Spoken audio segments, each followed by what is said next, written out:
మహాగణుడును మహోన్నతుడైన యేసుక్రీస్తు నామములో మీ అందరికీ వందనములు. ప్రియులారా, దేవుని వాక్యము ధ్యానందాము. యెషయా గ్రంథం 9వ అధ్యాయము 2వ వచనం. చీకటిలో నడుచు జనులు గొప్ప వెలుగును చూచుచున్నారు, మరణ ఛాయగల దేశ నివాసుల మీద వెలుగు ప్రకాశించెను.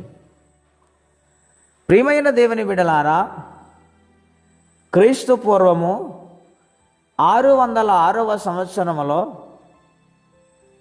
ప్రవక్త అయిన యెషయా ద్వారా ఈ ప్రవచనము భూలోకానికి వచ్చి ఉన్నది. ఇశ్రాయేలు ప్రజలతో దేవుడు మాట్లాడుచు ఉన్నారు. ఇక్కడ ఏమని వ్రాయబడిందంటే, చీకటిలో నడుచు జనులు చీకటిలో నడుస్తూ ఉన్నారు. చీకటి అనగా పాపము, దేవునికి ఇష్టము లేని కార్యములు, దేవుని బాధ పెట్టే కార్యములు, సత్యాన్ని విడిచి అసత్యం వైపు వారు నడుస్తూ ఉన్నారు. వారి మనసులు చీకటితో నిండిపోయాయి. అటువంటి పరిస్థితిలో దేవుడే మానవ రూపము దాల్చి వెలుగుగా ఈ లోకానికి ఆయన వచ్చి ఉన్నారు. చీకటిని పారద్రోలటానికి, మనిషికి గొప్ప నెమ్మదిని, ఆదరణను, ధైర్యమును కలగచేయుటకు, శాపము నుండి చీకటిని విడిపించుటకు క్రీస్తు ఈ లోకానికి వచ్చి ఉన్నారు. ఆయన వెలుగై ఉన్నారు గనుక వారు వెలుగును చూసి ఉన్నారు. ప్రియులారా,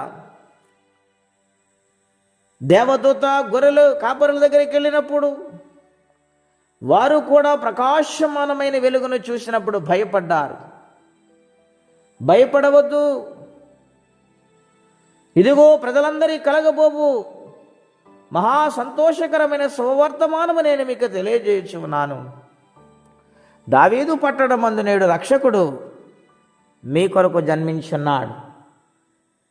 సమస్త చీకటిని పారద్రోలటానికి, మీ జీవితాలను వెలుగులో నింపటానికి ఆయన జన్మించి ఉన్నాడని వార్త తెలియజేశారు.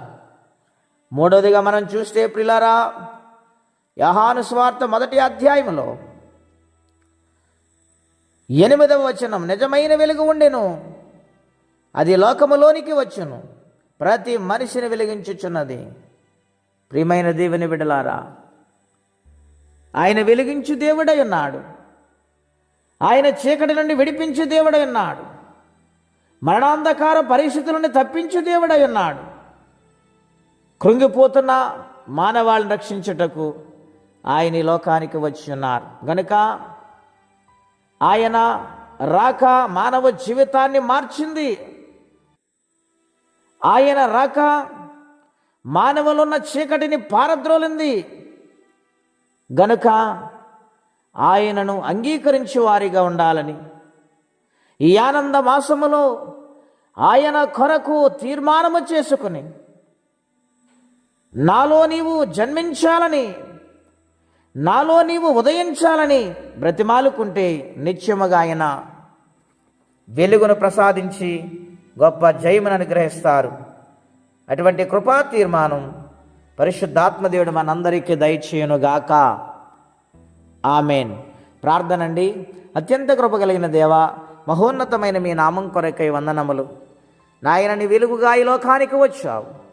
చీకటిలోను మరణాంధకారం మగ్గిపోతున్న మానవుని రక్షించుటకు నీవే నాయన వెలుగుగా వచ్చున్నావు తండ్రి.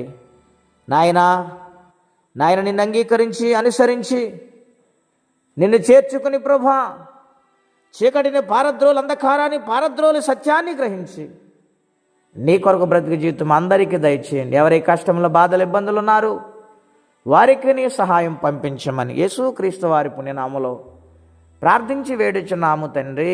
ఆమెన్. దేవుడు దీవించును గాక. ఆమెన్. అందరికీ క్రిస్మస్ శుభాకాంక్షలు తెలియజేస్తున్నాను.